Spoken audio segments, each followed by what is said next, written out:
स्वागत है आपका। इंडियन रिवर सिस्टम के तहत आज हम लोग जो अध्ययन करने जा रहे हैं इंडस रिवर सिस्टम यानी सिंधु नदी तंत्र। इसके पहले मैं गंगा नदी तंत्र, ब्रह्मपुत्र नदी तंत्र और साथ ही साथ यमुना नदी तंत्र में डिस्कस कर चुका हूं। इसके बारे में सारी जानकारी मैं आपको बता चुका हूं, तो हमारी प्लेलिस्ट में जाके जरूर देखिएगा। आइए आरंभ करते हैं।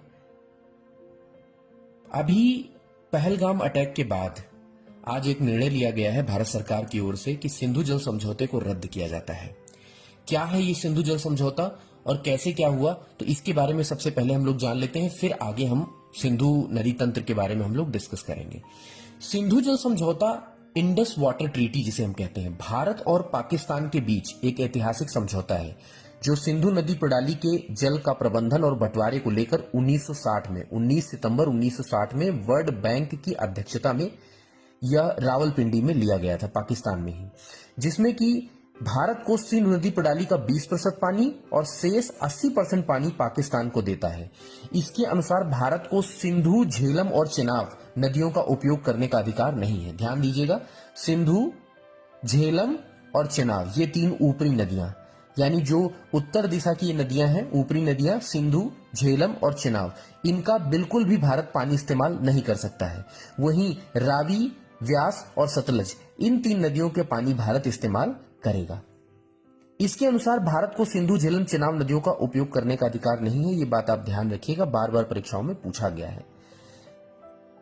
सिंधु जल समझौता भारत और पाकिस्तान के बीच सिंधु प्रणाली के जल को बंटवारे को लेकर एक समझौता था जिस पर हस्ताक्षर किए गए थे।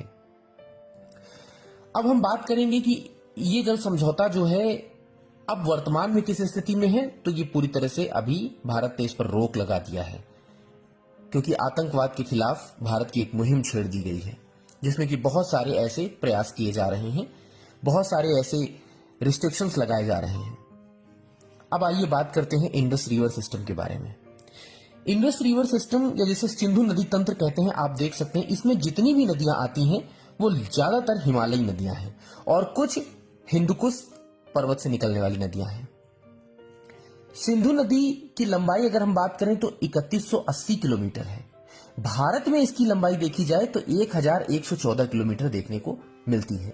और सिंधु नदी का अपवाह क्षेत्र अगर देखें तो चीन में बहती है, अफगानिस्तान में बहती है, पाकिस्तान में बहती है, भारत में बहती है। तो इन चार देशों में इसका अपवाह क्षेत्र फैला हुआ है। सिंधु नदी मानसरोवर झील के पास से निकलती है और यह निकलकर भारत में दम चौक से प्रवेश करती है तथा भारत से जब यह निकलती है तो चिल्लास से बाहर जाती है। यह प्रश्न कई बार यहां से पूछे जा सकते हैं, थोड़ा सा इस पर अपनी नजर बनाए रखिएगा। कई बार परीक्षाओं में ऐसे प्रश्न पूछे गए हैं। पूरा वीडियो आप लास्ट तक देखिएगा और जुड़े रहिएगा हमारे साथ, कुछ भी छोड़िएगा नहीं दोस्तों। एक एक पॉइंट आपके क्लियर हो जाएंगे, ये मेरा प्रॉमिस है आपसे। सिंधु नदी तिब्बत में मानसरोवर झील के पास कैलाश पर्वत श्रृंखला पर स्थित है, जिसे बोखरचू नाम ग्लेशियर से निकलती है। बोखरचू नामक ग्लेशियर से निकलती है। अगर ग्लेशियर का नाम एग्जैक्टली पूछ लिया जाए तो बोखरचू। इसको सिंघी खंबन भी कहते हैं। यह शेर का मुख कहा जाता है। जहां से सिंधु नदी निकलती है इसे शेर के मुख के नाम से भी जाना जाता है, या सिंघी खंबन। इसको आप ध्यान रखिएगा। सिंधु नदी एक पूर्ववर्ती नदी है, यानी कि यह नदी हिमालय पर्वत के निर्माण से पहले से बह रही है। यह हिमालय की सबसे पश्चिमी नदी है। सिंधु नदी भारत में अगर हम देखें तो यह दम चौक स्थान, बार बार याद रखिएगा इसको, ये यहां से प्रश्न पूछ लिया जाता है। ओके, आगे बढ़ते हैं। ये जो क्वेश्चन मैंने यहां पर पुटअप किए हैं, थोड़ा सा आप ध्यान रखिएगा। ये पंचनद क्या है दोस्तों? तो पंचनद का मतलब है झेलम, चिनाब, रावी, ब्यास और सतलज। ये पंच नदियां हैं, 5 नदियां जो कि पंजाब में बहती हैं। ध्यान रखिएगा दोस्तों, ये प्रश्न पूछा जाता है। सतलज नदी, ये देखिए, राकसताल से निकलती है। तिब्बत में ही राकसताल से निकलती है सतलज नदी, और ये सतलज नदी भारत में देखिए बहती है और इसमें ब्यास नदी आकर मिल जाती है। ये व्यास नदी आकर देखिए मिल गई, ठीक है। व्यास नदी आकर मिल जाती है। व्यास नदी जो कि पीर पंजाल पर्वतमाला से निकलती है। जहां पीर पंजाल पर्वतमाला है जिससे व्यास नदी निकलती है, व्यास कुंड से निकलती है और सतलज में आकर मिल जाती है। ऐसे ही रावी नदी देखिए यहाँ पे, तो रावी नदी रोहतांग दर्रे से आकर निकलती है, रोहतांग दर्रे से, और ये आगे आकर चिनाब नदी में मिल जाती है। ऐसे ही अगर हम बात करें कि ये देखिए चिनाब नदी, ये चिनाब नदी, यहां भी प्रश्न बनता है कि चिनाब नदी का उद्गम स्थल, तो ये बारालाचाला दर्रा से निकलती है। ऐसे ही झेलम नदी का उद्गम स्थल बेरीनाग झील, जम्मू कश्मीर में बेरीनाग झील से निकलती है। ये आगे आकर सभी सम्मिलित रूप से इस सतलज नदी में मिल जाती हैं और ये आगे सिंधु नदी में जाकर मिलती हैं पाकिस्तान में, यहां पर इस जगह पर। यह ध्यान रखिएगा, ये एक्चुअल में जो पाकिस्तान में मिलती है जाके, ये प्रश्न कई बार पूछा गया है। तो मिथलकोट एक स्थान है जहां पर जाकर मिल जाती हैं नदियां। तो ये मैप में आप समझ रहे हैं, ठीक है, ध्यान रखिएगा। मैप में कई बार ये प्रश्न बार बार बन जाते हैं, तो ये मैप अगर आप समझ लेंगे तो आप भूलेंगे नहीं बार बार। तो मैप समझना इसीलिए जरूरी है। तो ये 5 नदियां हैं दोस्तों, झेलम, ऊपर सबसे सिंधु, झेलम, चिनाब, रावी, व्यास, सतलज। अगर सिंधु को मिला लिया जाए तो 6 है टोटल, ऊपरी 3 और नीचे के 3। लेकिन अगर हम ये बात करें यहां से, जो बीच की नदियां हैं, जो कि जैसे हमारी ये चिनाब, उसके बाद हमारी ये रावी, उसके बाद हमारी व्यास, उसके बाद सतलज, ये वाली झेलम, तो लाइक दिस, ये 5 नदियां हैं। तो इसीलिए पंजाब में ये बहती हैं मुख्य रूप से। व्यास नदी एक ऐसी नदी है जो केवल भारत में ही बहती है। अगर इनकी बात करें सहायक नदियों में से हम, तो वो केवल भारत में ही बहती है। झेलम नदी लगभग 725 किलोमीटर की है, चिनाब नदी 1800 किलोमीटर की है, वहीं रावी नदी लगभग 720 किलोमीटर बहती है टोटल, और व्यास नदी 470 किलोमीटर बहती है। सतलज नदी 1050 किलोमीटर बहती है। तो इनको कहा जाता है पंचनद। आज आप हमारे साथ पढ़ रहे हैं सिंधु नदी तंत्र। करंट में टॉपिक है थोड़ा सा कि ये समझौता रद्द कर दिया गया है, जिसको देखकर मैंने ये टॉपिक आपके लिए प्रिपेयर किया है। हमने पहले ही इसको पढ़ने का सिस्टम बनाया कि हाँ, इसको पहले पढ़ा देते हैं, बाकी चीजें बाद में देखते हैं थोड़ा सा। हरिके बैराज कहां पर बना हुआ है? तो हरिके बैराज ब्यास और सतलज नदी जहां पर आकर मिलती है, व्यास और सतलज नदी जहां पर आकर मिलती है, इस स्थान पर, यहां पर पंजाब में हरिके बैराज बना हुआ है। यह भी प्रश्न पूछ लिया जाता है। सतलज नदी भारत में प्रवेश करती है।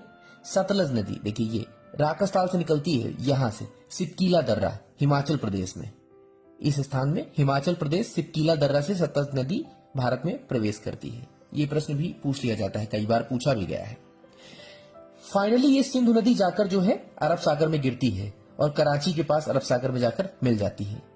सहायक नदियों की बात करें सिंधु नदी की, तो झेलम, चिनाब, रावी, ब्यास, सतलज, श्योक नदी, गिलगित नदी, काबुल, कुर्रम, गोमल नदी आदि, ये इतनी सहायक नदियां हैं जो मुख्य रूप से सहायक नदियां कही जाती हैं सिंधु नदी की। चिनाब नदी का उद्गम स्थल मैंने बताया आपको, बारालाचाला दर्रा, हिमाचल प्रदेश। रावी नदी का उद्गम स्थल रोहतांग दर्रा, हिमाचल प्रदेश। व्यास नदी का उद्गम स्थल पीर पंजाल पर्वतमाला में व्यास कुंड के पास, हिमाचल प्रदेश से ये भी निकलती है। सतलज नदी का उद्गम स्थल राकसताल। झेलम नदी का उद्गम स्थल बेरीनाग झील, जम्मू कश्मीर। राकसताल यहां तिब्बत में है, ये देखिए यहां से निकलती है। झेलम नदी का प्राचीन नाम वितस्ता है। यहां से भी प्रश्न पूछ लिया गया, एक बार पूछा गया, इसलिए मैं आपको बता दे रहा हूं कि झेलम नदी का जो प्राचीन नाम है वो वितस्ता है। झेलम नदी के किनारे आपको पता ही होगा, झेलम नदी जो है वो जम्मू कश्मीर में श्रीनगर की, उसी की नदी के किनारे बना हुआ है। झेलम नदी के किनारे श्रीनगर बसा हुआ है, ठीक है। ये प्रश्न पूछ लिया जाता है, झेलम नदी। और झेलम नदी निकलती कहां से है? तो पीर पंजाल पर्वतमाला से निकलती है। बेरीनाग झील, पीर पंजाल पर्वतमाला में बेरीनाग झील है, वहां से ये इसका उद्गम स्थल है। उत्तर पश्चिम में अगर हम देखें, यही झेलम नदी जो है ये वूलर झील से होकर गुजरती है। वूलर झील जो कि सबसे बड़ी मीठे पानी की झील है, भारत की सबसे बड़ी मीठे पानी की झील। जम्मू कश्मीर की राजधानी जो श्रीनगर है वो झेलम नदी के किनारे ही है, ध्यान रखना। चिनाब नदी का प्राचीन नाम अगर देखें तो अस्कनी है। चिनाब नदी का प्राचीन नाम अस्कनी है। यह सिंधु नदी की सबसे बड़ी सहायक नदी है, अस्कनी चिनाब नदी। सिंधु नदी की सबसे बड़ी सहायक नदी चिनाब नदी, इसका जो नाम है वो अस्कनी है। अगर हम बात करें रावी नदी का जो प्राचीन नाम है वह पुरुषड़ी है। रावी नदी का प्राचीन नाम पुरुषड़ी है। वहीं व्यास नदी का प्राचीन नाम विपासा है। रावी नदी का पुरुषड़ी, व्यास नदी का विपासा नाम है, ठीक है। तो ये प्रश्न यहां से पूछ लिए जाते हैं। और हाँ, सतलज नदी का भी प्राचीन नाम है सत्रुद्री, ये चिनाब जो सतलज नदी है इसका प्राचीन नाम है। सतलज नदी पर एक बांध बना हुआ है। ये सतलज नदी देखिए दोस्तों, यहां से आती है राकसताल से, और इस नदी पर एक बांध बना हुआ है जिसको हम कहते हैं भाखड़ा नांगल बांध। एक्चुअल में भाखड़ा नांगल बांध जो है ये मुख्य रूप से देखा जाए तो हिमाचल प्रदेश में है, लेकिन भाखड़ा जो बांध है वो हिमाचल प्रदेश में है, जबकि नांगल बांध जो है ये दोनों अलग अलग है। भाखड़ा और नांगल ये दो परियोजनाएं हैं। भाखड़ा हिमाचल प्रदेश एचपी में और नांगल पंजाब, ठीक है। तो भाखड़ा बांध विश्व का सबसे ऊंचा गुरुत्वीय बांध है, सबसे ऊंचा गुरुत्वीय बांध है। नांगल जो बांध है वो पंजाब में। इन दोनों को मिला जुलाकर यानी मिली जुली जो है वो परियोजना है भाखड़ा नांगल परियोजना। इस भाखड़ा नांगल परियोजना के तहत एक झील का निर्माण होता है जिसे हम गोविंद सागर झील कहते हैं। ये भी प्रश्न पूछ लिया गया है कई बार। तो जो सतलज नदी के पास में ये जो पानी जहां पर भराव की स्थिति हो जाती है, बहुत ज्यादा पानी भर जाता है ये बांध बनने की वजह से, तो वहां एक झील का निर्माण हो गया है और वो झील जो है गोविंद सागर झील कही जाती है।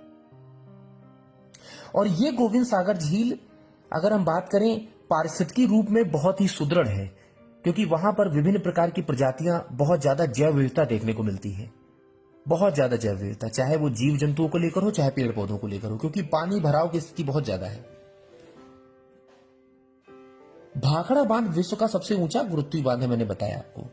पंचनद सिंधु से पाकिस्तान में मिथनकोट नामक स्थान पर जाकर मिलती हैं। बिल्कुल यहां पर मिथनकोट स्थान यहां पर जाकर मिल जाती है। सिंधु नदी का मुहाना कराची नदी के पास, कराची के पास में है। कराची के पास में यहां पर अरब सागर में जाकर मिल जाती है, ठीक है, ध्यान रखिएगा। ये सिंधु नदी डेल्टा का निर्माण करती है। अगर प्रश्न पूछा जाता है क्या सिंधु नदी डेल्टा का निर्माण करती है, बिल्कुल, या इनमें से कौन सा डेल्टा नहीं बनाती है, तो वैसे भी आप प्रश्न ये याद रख सकते हैं, सिंधु नदी डेल्टा का निर्माण करती है। लगभग जो प्रश्न पूछे जा सकते थे मैंने उनको लगभग चीजों को कवर किया है, ध्यान रखिएगा। पंचनद के बारे में मैंने आपको बता ही दिया कि पंजाब, भारत और पाकिस्तान दोनों के पंजाब में बहने वाली 5 नदियों को समूह को पंचनद कहा जाता है। इन्हीं 5 नदियों के क्षेत्र को पंजाब कहा गया है, क्योंकि पंजाबी भाषा में 5 का मतलब होता है पंज। पंचनद सबसे प्रमुख नदी चिनाब नदी है। पंचनद, चिनाब और उसकी सहायक नदियां झेलम, रावी, व्यास, सतलज के समूह को कहते हैं।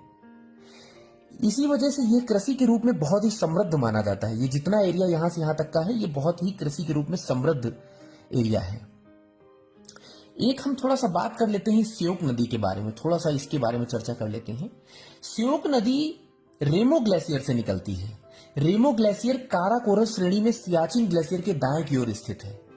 काराकोरम एक जो पहाड़ी है, काराकोरम श्रृंखला है, उसके बगल में, ठीक है, उसके दाहिने साइड पर रेमो ग्लेशियर से निकलती है।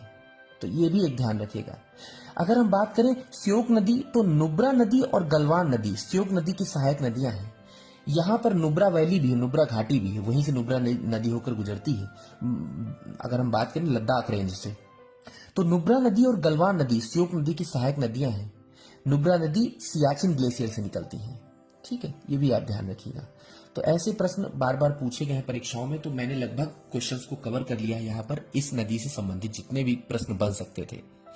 आशा करता हूं ये सीरीज जो मेरे द्वारा आरंभ की गई है आपको अच्छे से समझ में आ रही होगी, और अगर वीडियो समझ में आता है आपको तो प्लीज शेयर जरूर करिएगा। Thank you so much. आज के लिए इतना ही रहेगा, कल मिलते हैं एक नए वीडियो में।